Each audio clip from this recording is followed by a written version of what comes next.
Programa Brasil do Futuro. Notícia, opinião, as personalidades mais importantes e relevantes do cenário político passam por aqui. Tudo o que você precisa para começar o dia bem informado sobre os assuntos de Ribeirão Preto, do Brasil e do mundo, da política e do governo do Partido dos Trabalhadores. Apresentação: José Alfredo Carvalho, Nando Medeiros.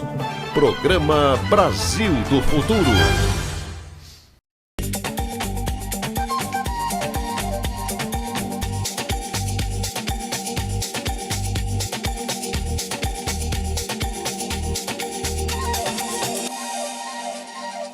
Canal Gov acompanhando toda a programação da COP30 para você que nos acompanha.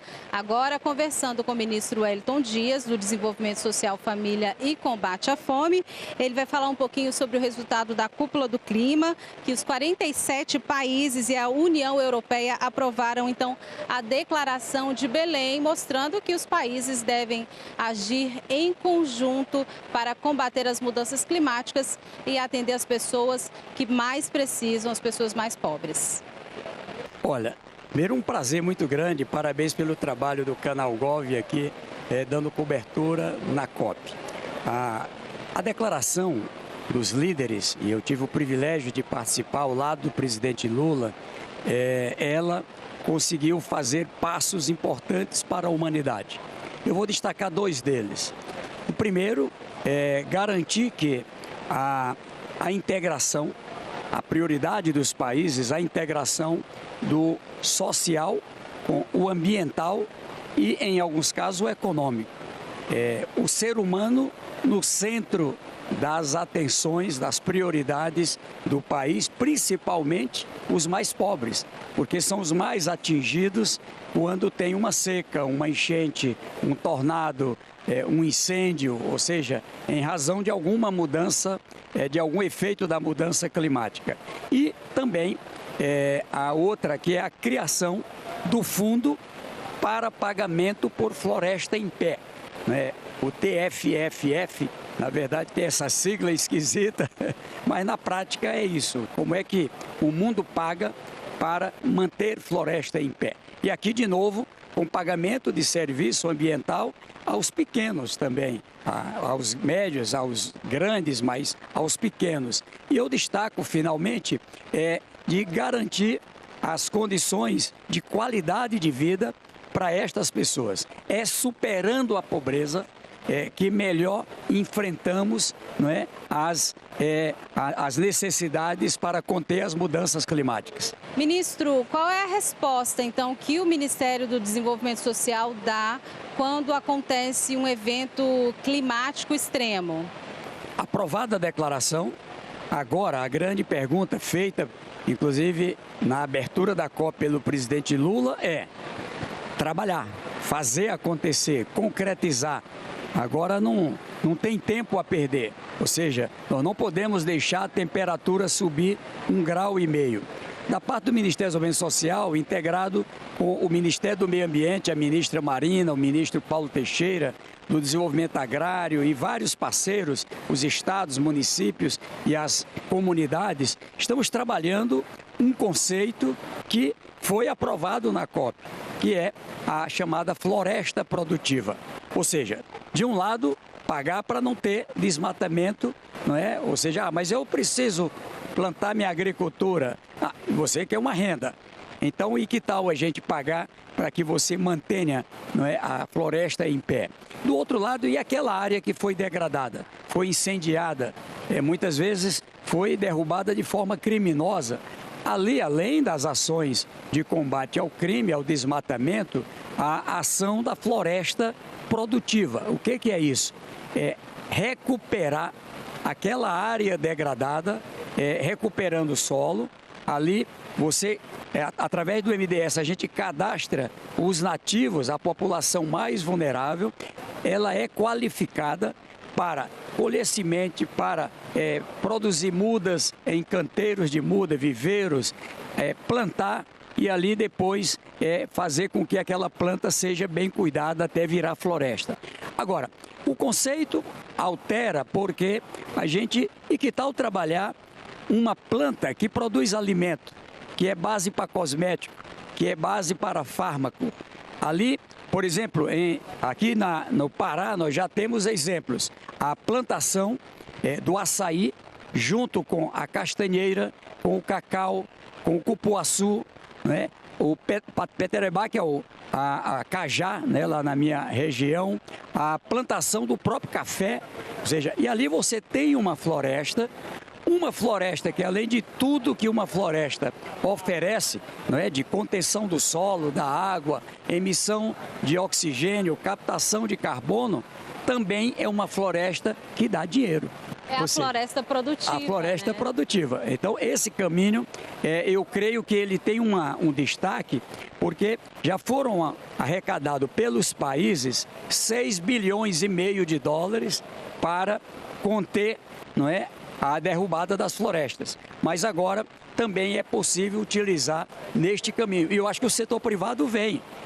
Há experiências em que o investimento virou lucro. Você protege o ambiental e ainda gera lucro. E com a captação de crédito carbono, você paga para os mais vulneráveis, para os nativos que são parte daquele projeto, paga uma parte, até 1/3 do valor da captação de crédito carbono.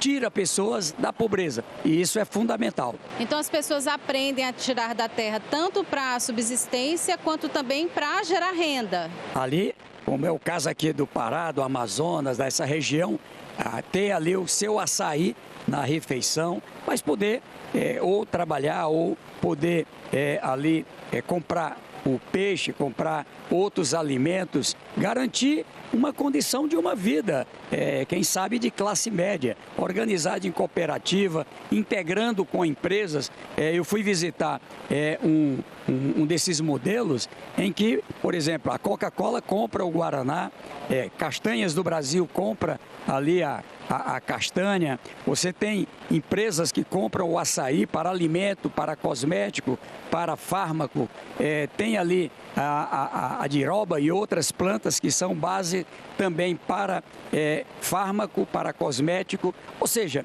eu digo que é uma riqueza que vale tanto para a floresta tropical como a Amazônia, mas também lá no Nordeste. Vale também na Caatinga. Lá no Nordeste, no meu Piauí, eu fui visitar lá uma produção dessa, recuperação de uma área que estava degradada com o caju, com a manga, com a ata, com a cajá, com a pitaia, outras plantas que são adaptadas para aquela região. Agora, essa temática não é da Amazônia. Apesar de estarmos na Amazônia discutindo esse assunto, a adaptação ela deve acontecer em qualquer tipo de bioma. É uma discussão mundial. Olha, eu gostei da COP30, a COP em Belém, primeiro no coração da Amazônia. Sim. A maior de todas as COP. É provável que a gente chegue aqui a 60 mil pessoas em delegações e cerca de 200 mil pessoas que transitaram, que participaram de alguma atividade aqui em Belém do Pará. E veja, bem organizado, ao contrário do que se dizia, o povo paraense recebendo com muita alegria, com uma gastronomia, uma cultura aqui com os indígenas, ou seja, eu acho que foi acertada a posição do presidente Lula, presidente do Brasil, nesse aspecto, e o mundo, eu acho que ao vir aqui, né, o que os olhos não vê, o coração não sente. Eu acho que sente mais o tamanho da responsabilidade, que não é só de governo. É uma responsabilidade de todos nós, vamos ter que mudar nossa próprio hábito do consumo se a gente quiser garantir um planeta saudável, não é, em condições de vida para nossos filhos, nossos netos, bisnetos, e é isso que é o compromisso da humanidade no resultado da Declaração de Belém. Agora, ministro, só para a gente já ir caminhando também para o nosso fim, aqui da nossa conversa, um evento climático extremo acabou acontecendo bem no período em que a gente discute aqui na COP30 as mudanças climáticas, os eventos climáticos extremos. O que o Ministério do Desenvolvimento Social, Família e Combate à Fome está levando de assistência para o Paraná? Olha, nós estamos atendendo ao mesmo tempo a região norte, aqui com pessoas que sofreram seca e perderam produção, pessoas que tiveram lá atrás enchente e ainda estamos lá dando apoio no Nordeste, na região Sudeste, ali São Paulo, Rio, Minas Gerais, ali na região de Montes Claros, Rio Grande do Sul, Paraná, região do Pantanal e agora esses tornados, você vê a ideia, ventos de 250 km por hora, classificado entre os 10 mais fortes, maior velocidade do vento, mais forte tornado, entre os 10 maiores da história da humanidade. Para a gente ter uma noção, uma cidade como Rio Bonito e outras, casa destruída, ruas, empresas, enfim. Desde o primeiro dia, o Ministério do Desenvolvimento Social lá, já teve lá também a ministra Gleice, o ministro Valdez, as nossas equipes com a força suas, uma força de emergência com profissionais. Psicólogos, as pessoas ficam abaladas. Assistentes sociais têm que atender estas pessoas que perderam entes queridos, que perderam sua casa, seu negócio. Imagina a criança, amanhece o dia, cadê minha escola?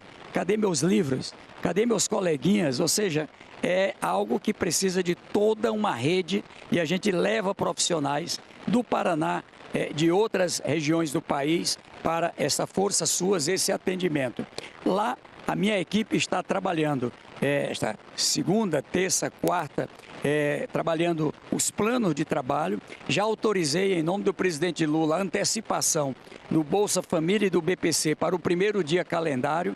Agora, o atendimento com abrigamento, com alimentação, integrado com municípios, com o Estado, garantindo ali que a gente tenha todo o apoio para a saúde, para tudo que for necessário. E a reconstrução, o cadastramento, perdeu a casa, perdeu a atividade econômica. Eu tinha um salão de beleza, foi embora. Eu tinha um pequeno comércio, foi embora. E agora? As pessoas do campo que perderam a lavoura, agora, cadê aquela plantação? Tem que ser apoiada. Então, com o MDA, com o MAPA, a gente trabalhando. A ordem do presidente é não deixar faltar nada ao povo do Paraná, cuidar em Santa Catarina, que também foi atingida, e assim qualquer região do Brasil, como fizemos recentemente com o Rio Grande do Sul e outras regiões. Todo apoio para ajuda humanitária e para a reconstrução.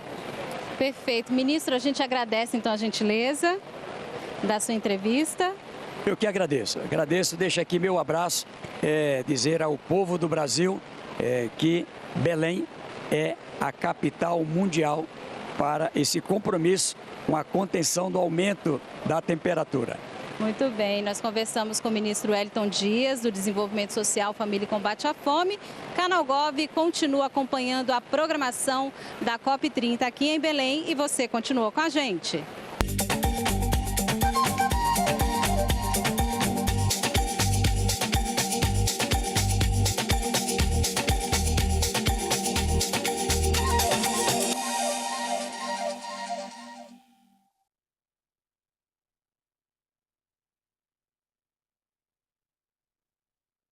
O Brasil é dos brasileiros e das brasileiras. Nosso país é soberano, um país único, que tem diversidade, riqueza e seu maior diferencial, o povo brasileiro.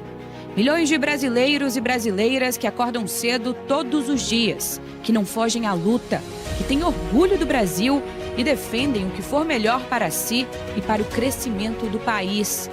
Um povo que sabe a importância de ter casa, luz, comida na mesa, respeito ao trabalho e dinheiro no bolso para viver com dignidade. Estamos aqui para ser o canal e a voz do maior partido de esquerda do mundo, da nossa militância, dos trabalhadores e trabalhadoras do país. Assim como o Brasil cresce, nossa comunicação cresce também.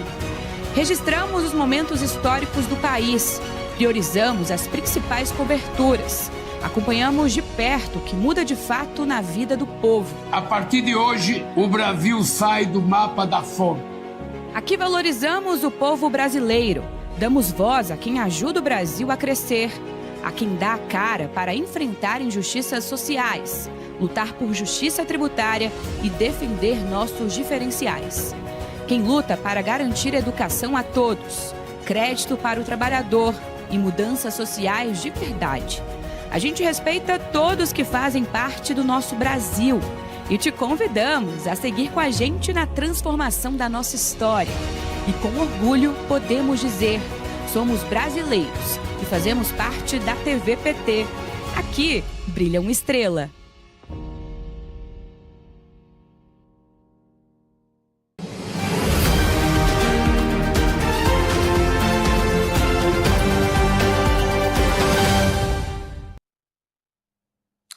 Boa tarde, esse é o Jornal PT Brasil e você vai ver nessa edição. Governo Lula amplia e unifica ações de assistência à família vítimas de desastre ambiental no Paraná.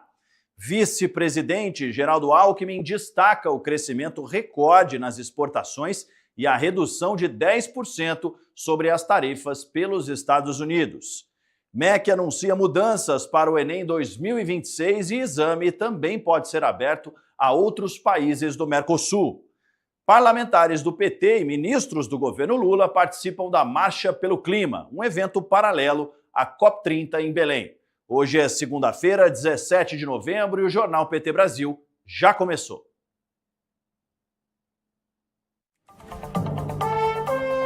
Microfone aí que eu tô ouvindo tudo.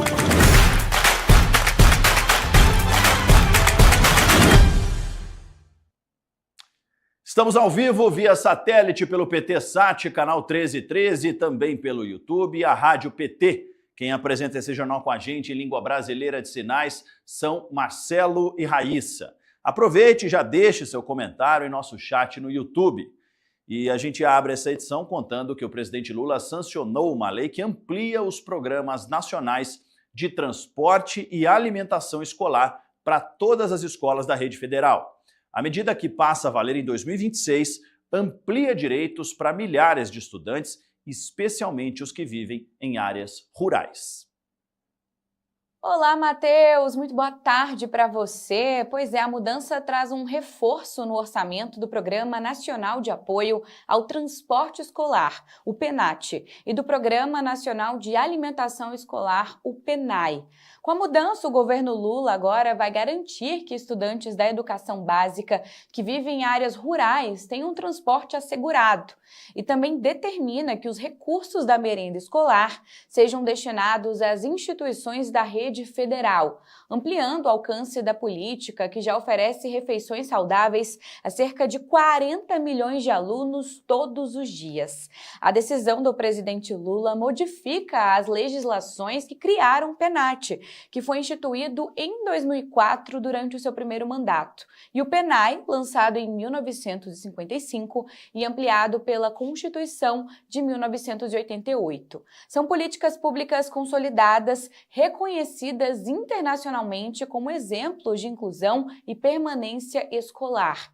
Segundo o MEC, o PENAI oferece mais de 50 milhões de refeições por dia a quase 40 milhões de estudantes da rede pública em cerca de 150 mil escolas públicas espalhadas por todo o país.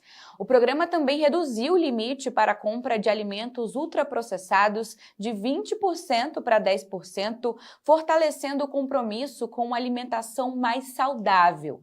O PENAT, por sua vez, foi aprimorado em abril de 2024, quando o repasse de recursos passou a ser feito 2 vezes ao ano, em vez de 10 parcelas mensais.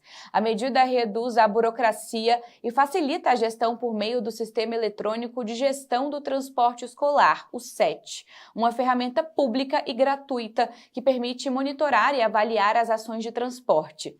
A deputada Lenir de Assis, do PT do Paraná, conhecida por defender pautas de causas sociais e da garantia de direitos dos mais vulneráveis, elogiou a nova medida. Vamos ouvir.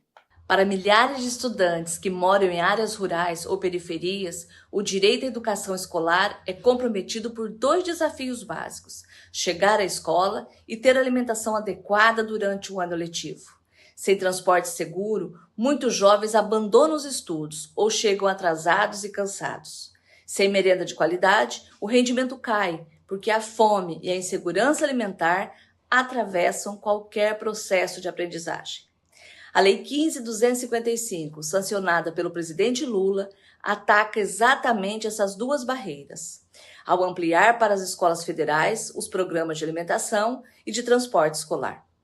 Essa lei diz ao Brasil que nenhum aluno será deixado para trás por falta de transporte ou de refeição adequada.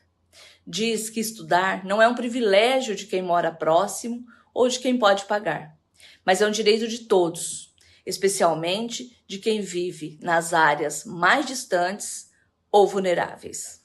Pois é, Matheus, com a nova lei, o PENAT vai passar a destinar recursos diretamente às escolas da Rede Federal de Educação Profissional, Científica e Tecnológica, além de outras instituições federais. O objetivo é custear o transporte de alunos da educação básica que vivem em áreas rurais. Os repasses serão calculados anualmente, considerando o número de estudantes atendidos e pagos em parcela única. Para que a medida entre em vigor no ano que vem, o Fundo Nacional de Desenvolvimento da Educação, o FNDE, e o Ministério da Educação definirão os critérios técnicos e operacionais para o cálculo e transparência dos recursos. E vale a gente também lembrar que durante a COP30, que está sendo realizada em Belém do Pará, o MEC apresentou o tema Alimentação Escolar, Agricultura Familiar e Sustentabilidade, o caso do Programa Nacional de Alimentação Escolar. O Ministério destacou os resultados do PNAE e ressaltou que o governo Lula investe cerca de 5,5 bilhões de reais por ano para garantir uma alimentação adequada e saudável a estudantes da rede pública, conforme determina aí a Constituição de 88. E com iniciativas como essas, o governo Lula reforça seu compromisso em garantir que todos os estudantes tenham acesso à educação de qualidade, transporte seguro e alimentação adequada. Volto contigo, Matheus. E os ministros da primeira turma do Supremo Tribunal Federal decidiram por unanimidade tornar o deputado federal Eduardo Bolsonaro réu pelo crime de coação no curso do processo por sua atuação nos Estados Unidos. Em setembro, Eduardo Bolsonaro já havia sido denunciado pela Procuradoria-Geral da República no inquérito que apurou a atuação dele nos Estados Unidos para fazer pressão sobre o julgamento que condenou o pai por tentativa de golpe de Estado. Nos últimos meses, o governo Donald Trump aplicou sanções como o tarifaço contra as exportações brasileiras, a suspensão de vistos de ministros do governo federal e de ministros do STF, e sanções financeiras contra o ministro Alexandre de Moraes. Para o relator, existem provas de que o deputado participou das articulações para o governo dos Estados Unidos aplicar as sanções. A partir de agora, deve ser aberta, então, a ação penal contra Eduardo Bolsonaro. E o governo Lula ampliou a assistência a famílias atingidas pelo tornado no Paraná, antecipando direitos sociais, trabalhistas e previdenciários e o pagamento unificado do programa Bolsa Família aos moradores da região. Outras iniciativas federais também garantem recursos, ajuda humanitária, rápida retomada de serviços de saúde na normalização no fornecimento de energia e internet. O governo Lula já atua desde o dia 7 para acelerar a reconstrução de estruturas, equipamentos públicos e moradias, incluindo a destinação de R$504 mil para abrigos e articulação de assistência social às vítimas. Além disso, também adota medidas de apoio aos trabalhadores e empregadores de Rio Bonito do Iguaçu, no Paraná, cidade mais afetada, liberando benefícios desde o reconhecimento da calamidade pública pelo Ministério da Integração e Desenvolvimento Regional. As medidas envolvem a liberação de parcelas adicionais do seguro-desemprego, saque do FGTS, bolsa qualificação e suspensão de recolhimento do FGTS pelas empresas afetadas. As ações reforçam o compromisso federal de reduzir os impactos sociais e econômicos.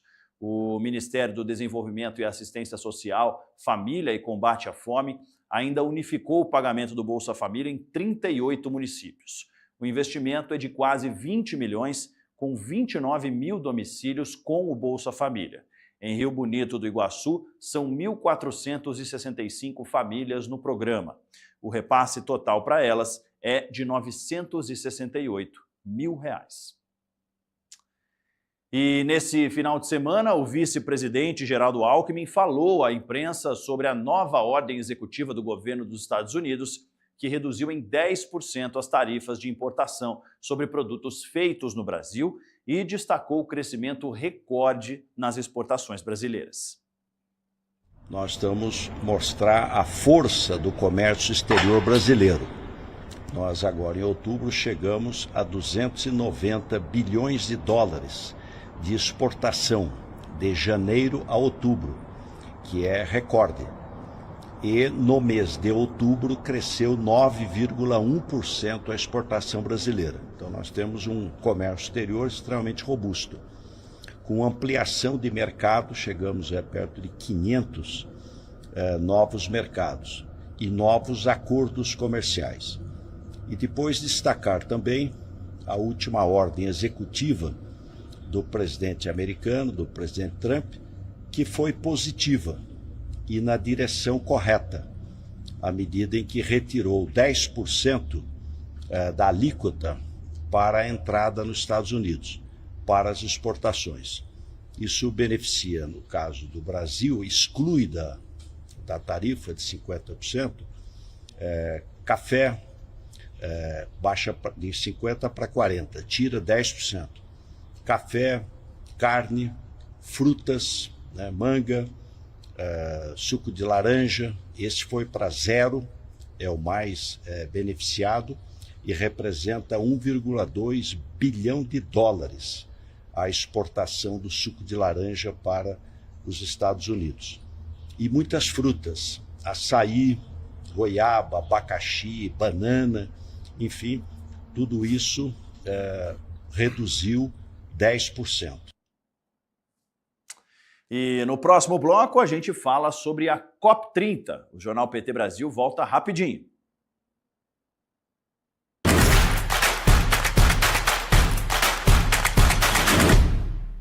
Quer ver mais mulheres ocupando espaços de poder? Então se liga no Elas por Elas. O programa que encara os desafios das mulheres brasileiras, a misoginia, discriminação, a violência política de gênero, muita perda de direitos. O LIC 180 tem papel importante e também vai estabelecer um diálogo. A importância da rotatividade. Que eu senti na pele. Mas, seguindo o debate, incentiva e prepara você, mulher, para a disputa política. De segunda a sexta, às 4h na TV PT. O canal do partido que mais elege mulheres no Brasil. Eu sou uma delas, são elas por elas, ocupando os espaços de poder.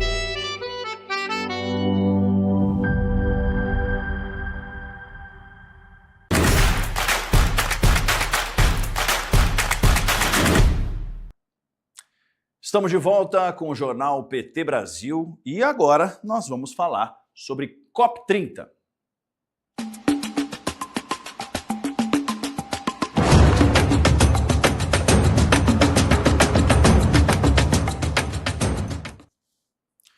Bom, e nesse final de semana, as ruas de Belém foram ocupadas por mais de 70 mil pessoas na Marcha Global pelo Clima, que reuniu a diversidade de povos e demandas da sociedade civil em defesa de justiça climática.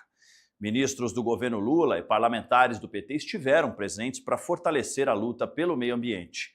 Com a força do lema "A resposta somos nós", povos das florestas, dos campos e das águas empunhavam cartazes dizendo: "Não existe justiça climática sem reforma agrária popular e o colapso ambiental é capitalista."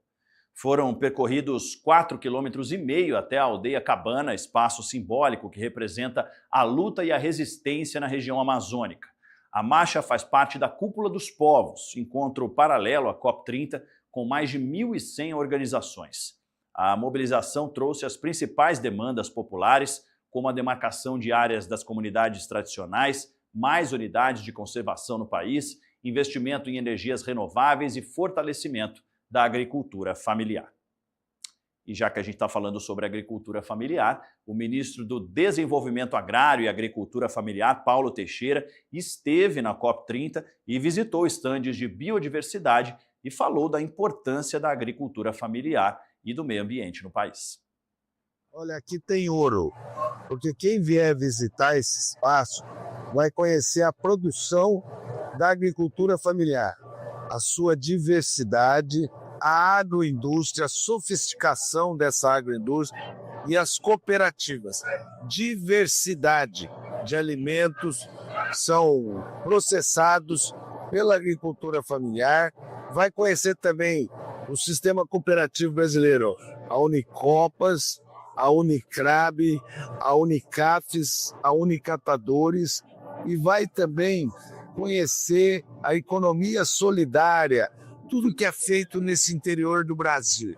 Certamente você vai ver a melhor comida, mas vai ver também o melhor artesanato, chocolate orgânico e algumas frutas e alguns produtos que a gente nos centros urbanos não conhece e aqui você vai conhecer. Então venham conhecer esse que é mais um legado da COP do Brasil, é mais um legado da COP da Amazônia que o presidente Lula trouxe para cá. Muitos não acreditaram e deu certo.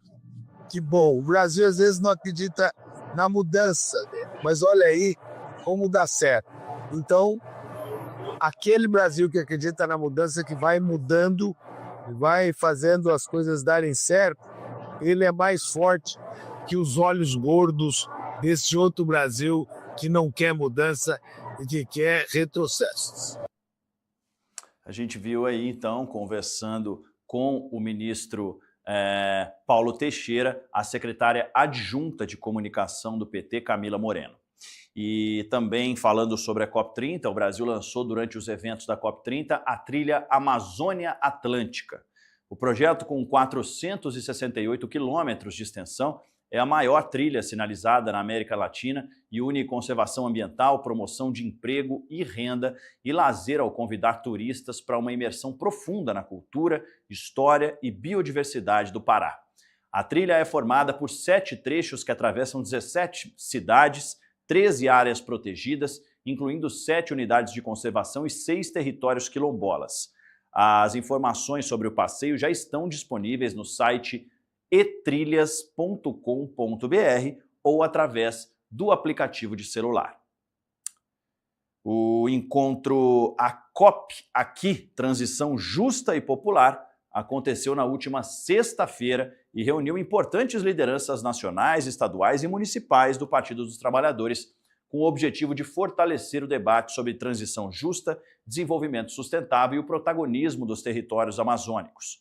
Durante o encontro, foram discutidos os desafios para garantir um modelo de desenvolvimento que proteja a floresta, gere trabalho digno e coloque os territórios do centro das decisões climáticas. E esses foram os destaques de hoje da COP30.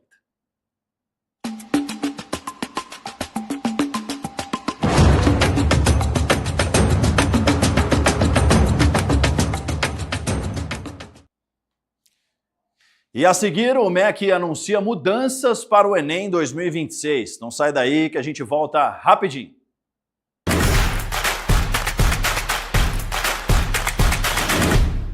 Tudo sobre as ações do governo Lula, os projetos que estão movimentando o Congresso e as principais informações do partido. Se é notícia para o trabalhador e para a trabalhadora, está no Jornal PT Brasil. Ao vivo, de segunda a sexta, às 13 horas, com reprise às 22 horas, direto de Brasília para todo o Brasil. Assista pelo canal do PT no YouTube, PT Sat, canal 1313, Rádio PT ou nas plataformas de streaming da Rádio PT. O que é notícia no Partido dos Trabalhadores e das Trabalhadoras está no Jornal PT Brasil.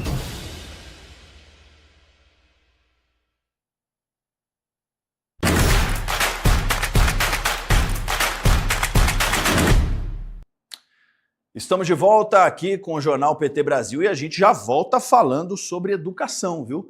Porque o ministro da Educação, Camilo Santana, apresentou novidades para o Enem 2026. O exame vai substituir o sistema de avaliação da educação básica para avaliar a conclusão da educação básica por meio da participação de alunos do terceiro ano do ensino médio. A prova também deve ser aplicada em países do Mercosul, em Buenos Aires, Montevidéu e Assunção. Um estudo de viabilidade ainda vai ser realizado, mas, de acordo com o ministro, o objetivo da expansão do exame para vários países vizinhos é abrir as portas das universidades brasileiras para alunos do Mercosul. A ideia é que a prova seja aplicada em português nas capitais da Argentina, Uruguai e Paraguai. Além disso, o ministro destacou que as obras da Universidade Federal da Integração Latino-Americana foram retomadas e devem ser concluídas em 2026. O Enem 2026 vai avaliar o ensino médio, vai fazer a avaliação, ou seja, a prova do Enem vai valer para avaliação do aluno do terceiro ano do ensino médio a partir de 2026.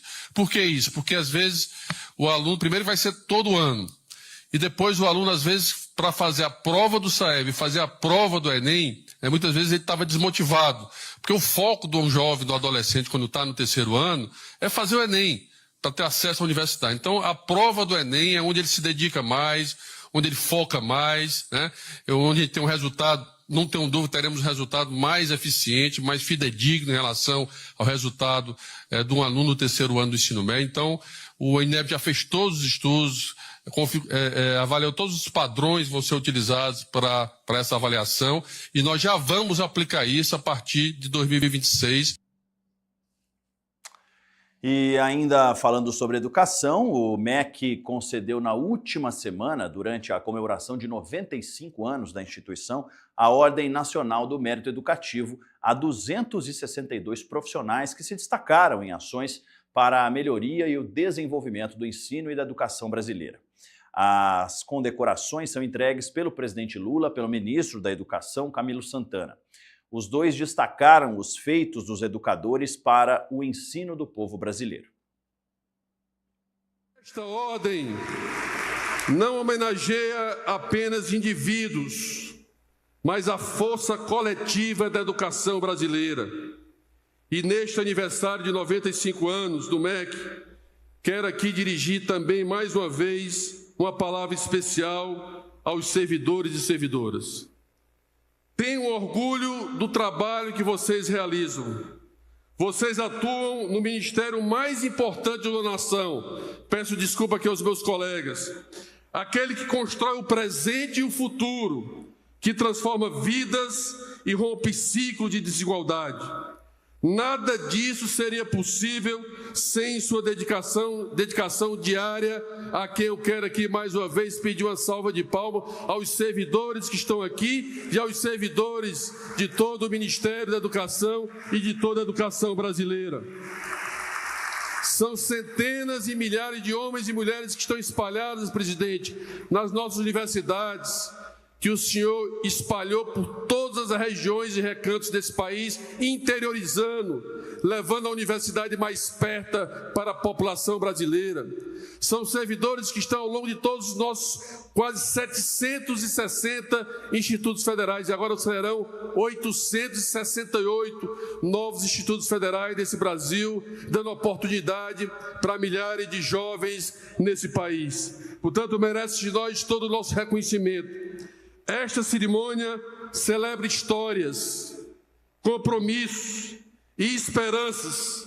Celebra um Brasil que acredita no poder transformador da educação, base de um país soberano, democrático e livre. A única coisa que cabe dizer aqui é que tudo que a gente possa fazer para homenagear, para premiar, para condecorar as pessoas ligadas à área da educação é pouco. É muito pouco pela importância que a educação tem no nosso país. Possivelmente pela educação ser uma coisa tão transformadora na vida de homens e mulheres do planeta Terra, é que muita gente nunca quis que o povo brasileiro fosse educado. Eu digo isso porque é um problema, na minha opinião, de educação para o povo brasileiro. Nós somos o último país da América do Sul a ter uma universidade federal. É como se fosse uma coisa vergonhosa para a elite durante tantas décadas e séculos não permitir que o povo brasileiro tivesse acesso à educação. Eu conto sempre uma história. Cristóvão Colombo chegou a Santo Domingo em 1492. Em 1532, 40 anos depois, Santo Domingo já tinha a primeira universidade. Cabral chegou aqui em 1500, 8 anos depois. E a primeira universidade nossa, que deveria ser em 1540, 8 anos depois, ela só foi criada em 1920, 400 anos depois. Isso numa demonstração da não importância que a elite dominante desse país tinha para com a educação. A ideia de que a educação é para poucos. A ideia que a educação é para classes dirigentes. Fez com que esse país, mesmo com todo o investimento que nós fizemos na educação, ainda comparado ao Chile e à Argentina, a gente ainda tem proporcionalmente menos jovens na universidade que esses países. Eu, nesse dia que comemora 95 anos do MEC, não pensem que eu falo isso com orgulho, eu falo com uma certa tristeza. Eu sou o único presidente da República desse país que não tive acesso à universidade. O único. E tenho muito orgulho de ser o presidente da República que mais fez universidades, que mais fez institutos federais, que mais fez investimento na educação nesse país. Bom, e no mesmo evento, a dirigente nacional do PT, Gleide Andrade, recebeu também a Ordem Nacional do Mérito Educativo. Gleide é licenciada em filosofia e tem uma trajetória marcada pela defesa da educação pública, especialmente em Minas Gerais. Ao longo de sua vida pública, construiu diálogo ativo com escolas, universidades, institutos federais, prefeitos, secretarias municipais, movimentos sociais, professores e estudantes, articulando projetos, investimentos e políticas que ampliaram o acesso e fortaleceram redes de ensino em diversas regiões. Gente, família devidamente medalhada. Ó, isso aqui não é nepotismo não, viu? Isso é trabalho com a educação. Então agora que nós estamos devidamente medalhados, né, Helena? Né, Davi? Agora nós vamos comemorar. É isso aí. Educação transforma vidas. Viva a educação pública! E olha só, o número de jovens aprendizes no Brasil atingiu um novo recorde pelo 7º mês consecutivo.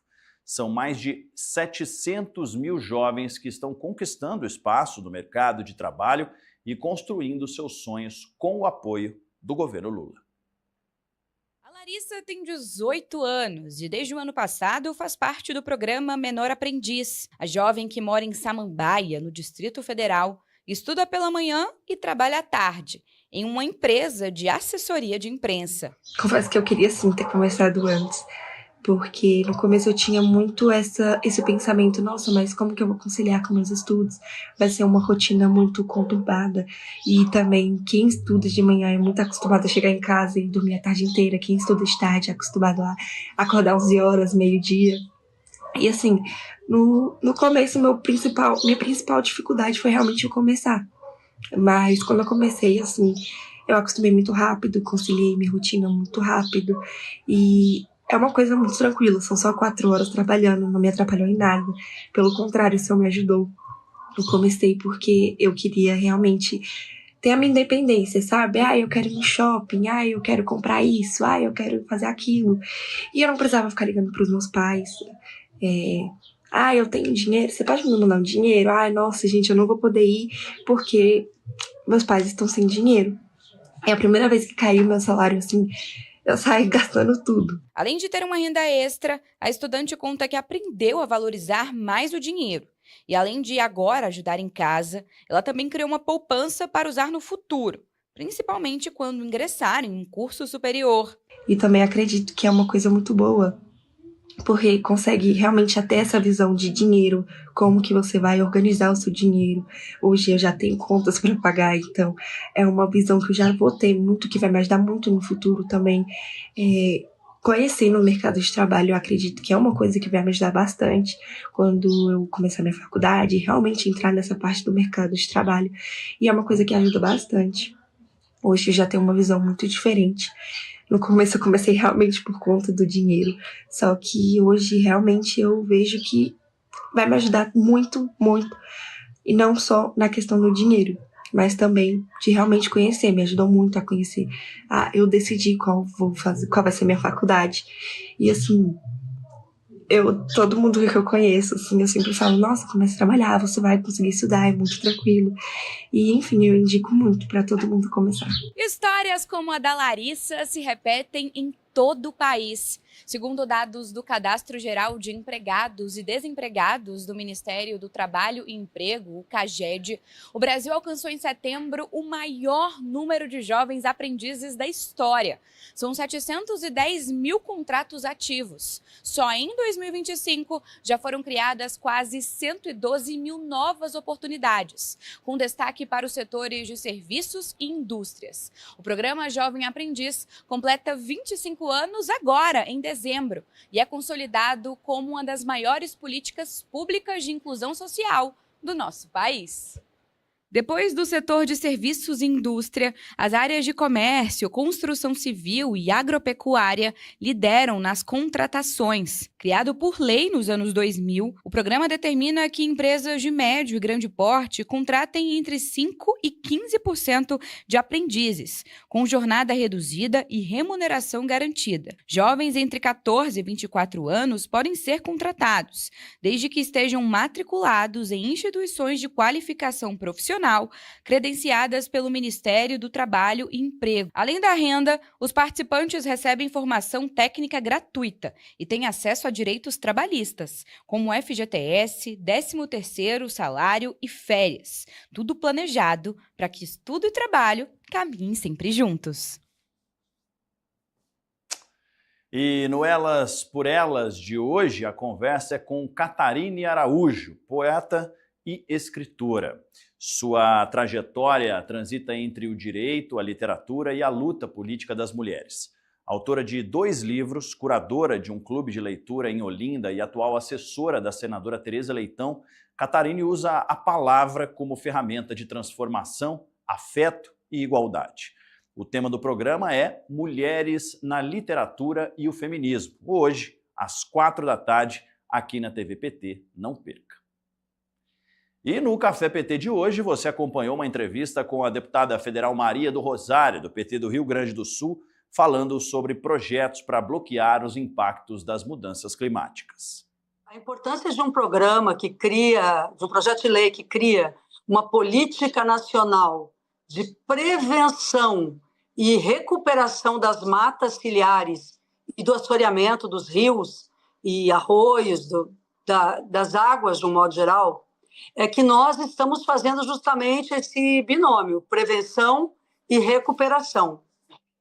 Nós estamos num período da COP30, onde os elementos referentes ao meio ambiente são chamados a uma prioridade muito grande.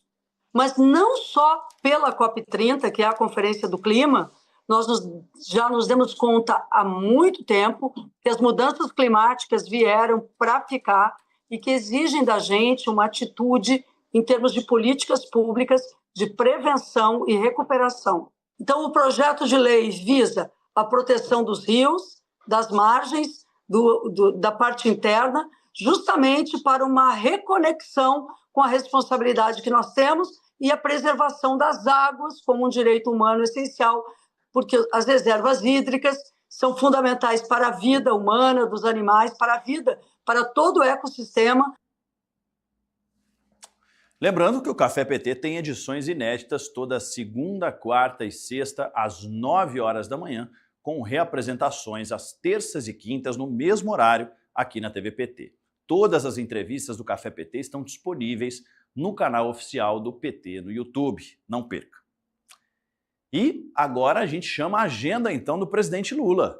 Pela manhã, o presidente participou da cerimônia de entrega do projeto de lei do Plano Nacional de Cultura. Durante a tarde, a gente mostra para vocês que às 2h40, Lula tem um encontro com o secretário especial para assuntos jurídicos da Casa Civil, Marcelo Wake. Logo na sequência, às 3 horas, Lula então conversa com o ministro da Justiça e Segurança Pública, Ricardo Lewandowski.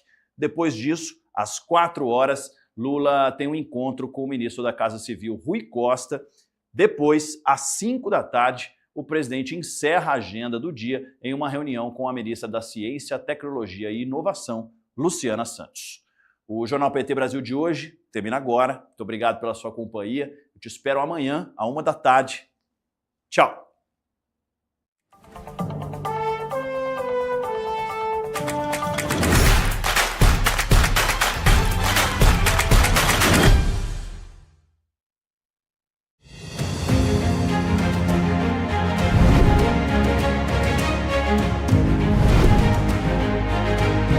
No programa de hoje, você vai entender por que a questão climática deve estar dentro da escola.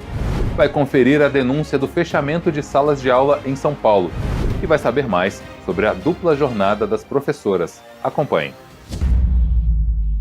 A Conferência das Nações Unidas sobre as Mudanças Climáticas, a COP30, mobilizou a atenção de todos nesta semana. E quem trabalha com a educação não pode ficar ausente deste debate. Há vários anos, a APOESP vem participando de atos e movimentos em defesa do meio ambiente. A professora Bebel, segundo a presidenta da entidade, tem chamado a atenção para a questão.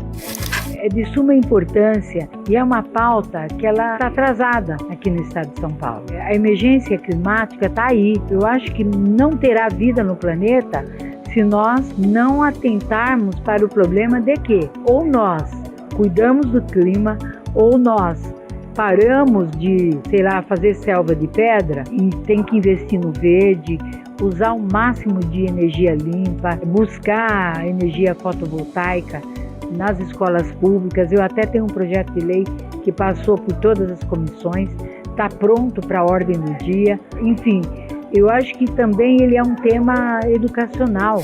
As alterações climáticas afetam a vida de todos e podem ser abordadas na escola de forma interdisciplinar. Eu entendo que as pessoas, desde a tenra idade, nunca teriam que perder esse contato com as questões de como você pode transformar o ambiente, de como você é afetado por tudo que acontece no ambiente, né? Falar sobre a questão da justiça climática é falar sobre a ação das pessoas, e isso a gente aprende na escola também. A gente aprende essa participação na escola, essa influência que a educação tem na educação ambiental. Eles não percebem agora, né? Nessa sociedade imediatista, eles não percebem agora o mal, né, que estão fazendo ao meio ambiente, né, que já é meio, porque a outra metade já levaram. Mesmo tendo como foco a Amazônia, a COP30 também chamou a atenção para a preocupante situação dos oceanos. O planeta que a gente chama de Terra, na verdade, é mais de 70% água, né? E mesmo assim, o oceano e tudo que ele representa para a humanidade é muito pouco explorado nos currículos escolares, né? E aí, né, a gente pode começar a pensar nesse ambiente, entendendo como esse ambiente influencia diretamente a nossa vida, como as nossas ações influenciam o oceano. Essa é a chamada cultura oceânica, que é basicamente entender essa relação que nós temos com o oceano. A situação climática pode ser abordada em aulas de geografia, física, química e biologia, e também pode ser proposta em redações e trabalhos escolares. Que tal investir neste tema? Na terça-feira, 11 de novembro, a professora Bebel subiu novamente à tribuna da Assembleia Legislativa para falar sobre o fechamento de salas de aula no estado de São Paulo. Como faz 10 anos, a segunda maior greve do magistério paulista, que já antevia o fechamento de salas de aulas e, ao mesmo tempo, a superlotação de salas de aula. Eu diria que o segundo semestre foi, se não, o esquenta da grande greve do magistério paulista no primeiro semestre, que durou nada mais, nada menos que 92 dias. E eu quero dizer, deputado Suplicy, que nós já estamos em contato com a Secretaria da Educação e já tem reunião marcada. Sabendo o quê? Sabendo que nós não vamos deixar barato. Nós temos um movimento que é o Grito pela Educação no estado de São Paulo e que foi criado exatamente em 2015 por qual entendimento? Não adianta só entre nós fazer a briga. Nós precisamos que os pais, que as famílias, que todos entendam que tirar um aluno de uma escola e passar para outra, isso já há estudos, né? Você tira aquela afetividade com a escola e o aluno acaba evadindo. É isso que acaba acontecendo. A professora relembrou pesquisas que indicam um número ideal de alunos por sala de aula. Quando a gente disse, no máximo 25 alunos por salas de aula. Essa é a luta da POS. Agora, se os prédios estão grandes porque tem menos aluno, a lógica é implantar o número ideal de aluno por salas de aula. Qual é o número ideal? 20 no primeiro ciclo, 25 no segundo ciclo do ensino fundamental e ensino médio, 25. Esse é o número ideal. Essa seria a possibilidade de a gente chegar na qualidade do ensino. Não adianta falar em qualidade de ensino sobrecarregando professores, com classes superlotadas, com inúmeras injustiças que ocorrem com os professores. A professora e deputada abordou também o tema da segurança alimentar na escola, que afeta toda a categoria. Que o senhor abraçasse uma causa que nós tiramos na Comissão de Educação e Cultura, conjunta, toda a comissão. Vale para o governo Tarcísio e vale para o presidente Lula, que é garantir que os professores se alimentem, minimamente se alimentem da comida das escolas, porque eles não estão tendo condições de fazer comida, de estar, por exemplo, se ele fica tempo integral, não tem tempo para fazer comida. Se não é tempo integral, é parcial, ele vai dar aula em 1, 2, 3, 4, 5 escolas. E o que acaba acontecendo é que ele não tem viabilidade de comer. E há um adoecimento dessa categoria. Então, por toda essa razão, nós estamos pedindo para que nos coloque no PNAE, Plano Nacional de Alimentação Escolar, e aqui no Estado também. Fazer uma articulação. Isso nós podemos fazer. A desigualdade de gênero e os baixos salários impõem uma jornada dupla às mulheres, que atuam como professoras. Nessa matéria, vamos falar sobre alguns dos impactos dessa sobrecarga. É uma rotina desgastante. Começa com o trabalho doméstico desde cedo, cuidar da casa e da família. Depois, tem que ir para o trabalho, onde passa horas em sala de aula, educando dezenas de alunos, além de cuidar das várias tarefas pedagógicas que a organização escolar exige. E quando volta para casa, o dia termina com mais um turno de tarefas domésticas. Para essas duas pesquisadoras que realizaram estudos com professoras da rede pública, esse ciclo diário cobra um alto preço. E essas atividades impactam no desenvolvimento profissional, no tempo de vida em poder escolher se dedicarem na formação profissional, nas suas carreiras profissionais. E é um trabalho que se estende para casa também, né, de preparação de aulas. No caso de pedagogas, por exemplo, muitas preparam as aulas em casa. Além desses impactos da dupla jornada ou da tripla jornada, também causarem desgastes na saúde das mulheres, tanto física quanto mental, no tempo de lazer, no tempo de autocuidado, que muitas vezes são secundarizadas ou mesmo inexistentes por conta das atividades escolares. A sobrecarga se torna mais grave com a precarização das condições de trabalho e afeta diretamente a saúde de quem atua nas escolas. Uma pesquisa da Unifesp, realizada em 2023, aponta que cerca de 1/3 dos profissionais da educação básica já apresentaram sinais de burnout. As difíceis condições de trabalho, a falta muitas vezes de um plano de carreira, né, de muitos contratos temporários, isso é uma forma de adoecimento. Professoras da educação infantil e do fundamental trabalham num turno e aí muitas vezes precisam trabalhar em outro turno, ou na mesma escola, ou em outra escola. E professoras e professores do fundamental, dos anos finais, ensino médio, como são horas-aula, né, não é uma carga horária cheia, muitas vezes também trabalham em mais de uma escola, muitas vezes até 3. A solução para reduzir esse desgaste obviamente envolve a igualdade de tarefas entre homens e mulheres, além de melhores salários e condições adequadas de trabalho. Mas, além disso, é importante investir numa rede de apoio no dia a dia das professoras. Do ponto de vista das políticas públicas, o Estado ele pode interferir, intervir e reduzir a sobrecarga feminina através da implementação de programas sociais que minimizem esses impactos da dupla ou da tripla jornada de trabalho, na medida em que oferecem lavanderias públicas e gratuitas, restaurantes comunitários, ampliam creches, oferecem serviços públicos de cuidado de crianças em locais de atendimento ao público, né, de preferência com profissionais qualificados, bem remunerados, de modo a garantir condições mais justas para a vida profissional e pessoal das mulheres. Né? Eu diria que não é uma ação só nossa, né, de mulheres trabalhadoras, mas é algo coletivo. Uma ação coletiva é importante, uma ação coletiva, uma ação sindical também é uma ferramenta poderosa, que as mulheres ocupem mais esses espaços de tomada de decisão, de tomada, né, de espaços de poder. Então essa luta coletiva é importante, uma luta sindical é importante. O programa de hoje fica por aqui. Fique ligado no portal e nas redes sociais da APUESP para outras informações sobre a educação pública paulista. Até a próxima semana.